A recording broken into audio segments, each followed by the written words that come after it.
Republican party of India Athawale जिल्हा शाखा परभणीच्या वतीने जिल्हाधिकारी कार्यालयासमोर गायरान व झोपडपट्टी धारकांच्या न्याय हक्कासाठी मोर्चा।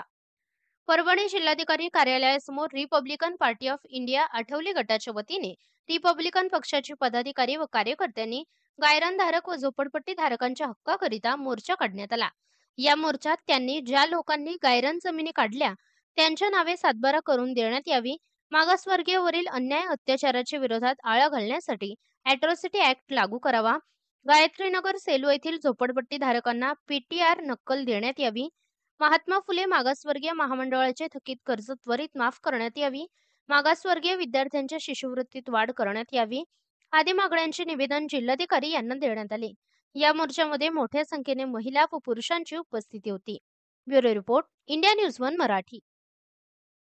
ते पक्षाचा जुळा आणि चंद्रशेखर बावनकुळे हे महसूल मंत्री आहेत। हे दोघांना समोर बसून त्यांच्या समोर बसून धरणे आंदोलन करायचं, त्यांना घराच्या बाहेर नको जायचं नाही। अशा पद्धतीचं आंदोलन हे मुंबईमध्ये करायचं, इथं नाही बोलवायचं होतं तुम्हाला, बरं झालं। आणि तुम्हाला तिथपर्यंत न्यायची गरज नाही। काही महिला आम्हाला म्हणलं साहेब आम्हाला आठवले साहेबापर्यंत घेऊन जातात, तिथं आठवले साहेबापाशी 150 लोक, त्या मुंबईचे 1,500 लोक उभे असेल तर आपल्याला कवा भेटावं त्यांची।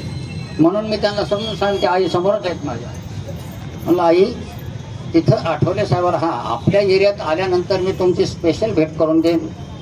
आणि आठवले साहेब खऱ्या अर्थानं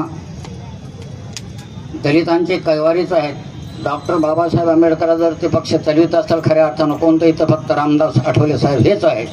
परंतु आता दुसरे इतर पक्ष अनेक आहेत, अनेक काय तर काही लोक, आता मला राजकारणाबद्दल इथं बोलायचं नाही, फक्त मी तुम्हाला एवढंच सांगा, आता ज्या निवडणुका येणार आहेत एनओसीचं 2 वळीचं पत्र द्यायचं, म्हणायचं याच्याच नावाचं हे, आणि देऊन टाक संपलं। एवढा ताणच कामून करून घ्यायला तुम्ही, एवढा ताणच कामून घ्यायला, हा साधा प्रश्न बरोबर।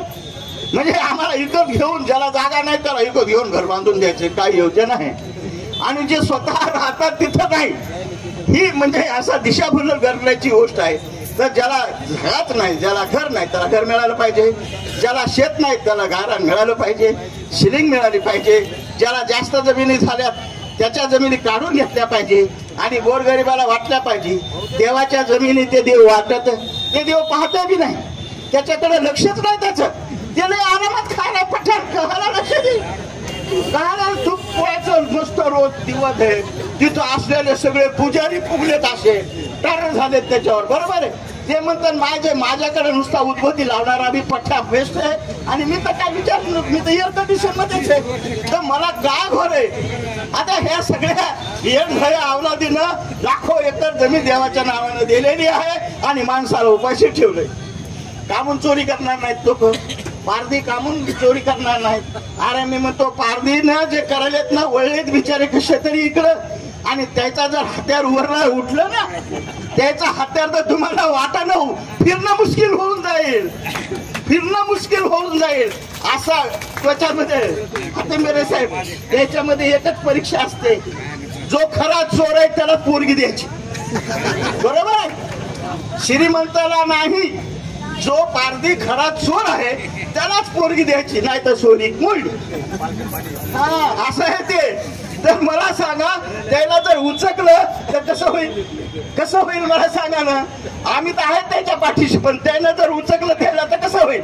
म्हणून आम्हाला खळू नका, आम्ही पहिलेच रस्त्यावर आहेत, तुमचे गावगावाच्या शेजारी पहिला पाहिला ना तुम्ही।